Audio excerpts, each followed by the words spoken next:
Hello everyone, I'm going to talk about perineal tear today.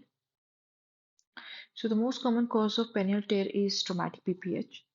So you guys know the causes of PPH.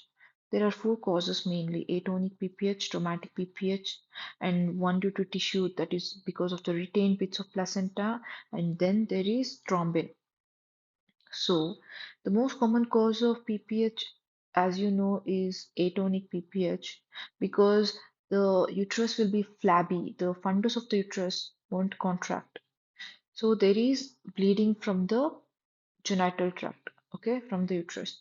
But here, the perineal tear, there is bleeding, which is into the genital tract. But the bleeding is from the genital tract because there is a tear in perineum. So there are grades for that. So there are four grades. So grade one means there is tear in the perineal skin only or vaginal epithelium. The skin of the perineum is cut, so it is torn. So that is grade one. So this will correspond to median episiotomy. So you guys know what is episiotomy. So there are four types of episiotomy.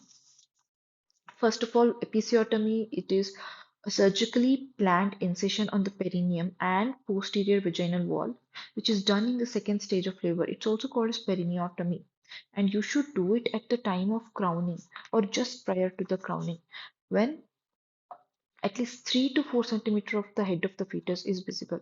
So there are four types basically: median, mediolateral, lateral, and J-shaped. So we prefer mediolateral episiotomy just to prevent injury to the anal sphincter.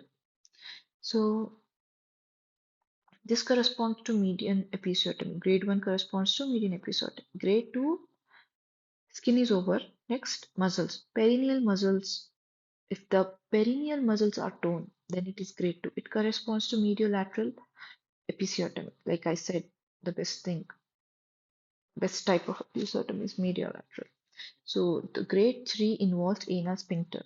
So this is quite pathetic. So they are again classified as 3A, 3B, 3C. 3A is less than 50% of thickness of external anal sphincter is involved. So remember that, just not anal sphincter. It is external, external, external.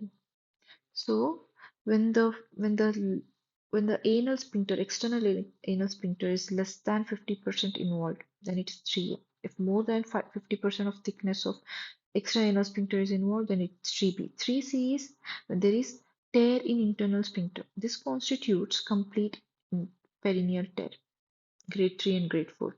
So you should know grade 3 and grade 4 constitutes complete perineal tear. So grade 4 is tear involving anal sphincter or rectal mucosa. Okay, so thank you guys.